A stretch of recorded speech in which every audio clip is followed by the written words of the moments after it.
How is it taking on the helm of such an established series? Yeah.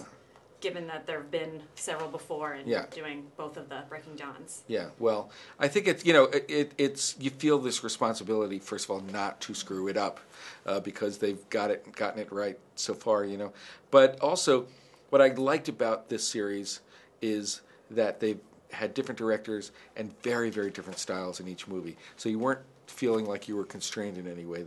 And it was very clear that, going in, that everyone was looking for me to put my mark on it. So that was exciting. Well, speaking of that, there was a lot of CGI work that you did in here, and that I want to sort of get to in a minute. But for some of the more medical shots, there was it was similar to how it's done on House. Oh, that's interesting. The rushing interior shots. Right. What was your inspiration for that? Wow! I've never seen House, I have to say. So it's right. Similar and super cool. That's interesting, huh?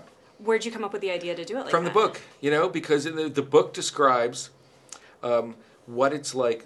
Bella has this very specific thing happen where the venom gets inside her, but they've also put morphine in her, so that she's absolutely still, and it seems as though she's dead, but inside of her, she's having the most intensely painful experience of becoming a vampire. So that the only way to do that was really go right in there and watch that venom course throughout her system, and even sort of once you're inside there, there's this trick where you hear her screams and see her scream, and then you step back and she's just still, So all of that was inspired by just reading the description of what I just told you from the book.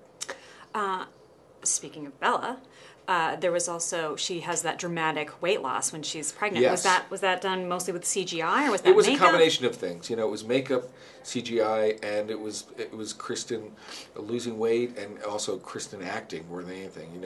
But amazing CGI work by Lola, who the incredible thing is, I hope you come out and you think, did they or didn't they? You know what I mean? It looked amazing, right? But it felt real, right? Absolutely, yeah. Good. You're just watching it, going, did she, trying to figure out how you got to that? But it looked perfect, and it didn't look CGI or makeup. Right, it looked very real. Yeah.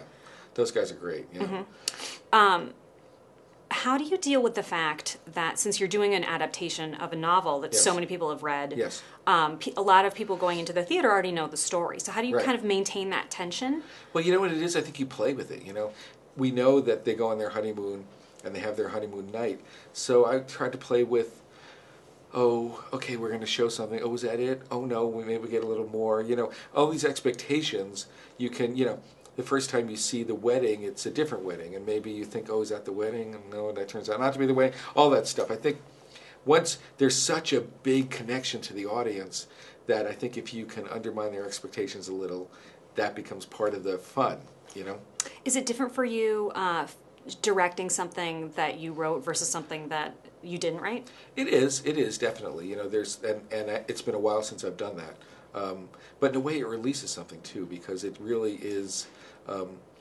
This is such a big, sprawling story.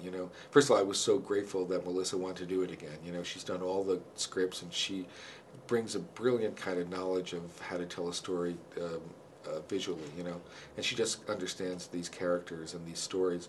But it's different from just starting right from the beginning.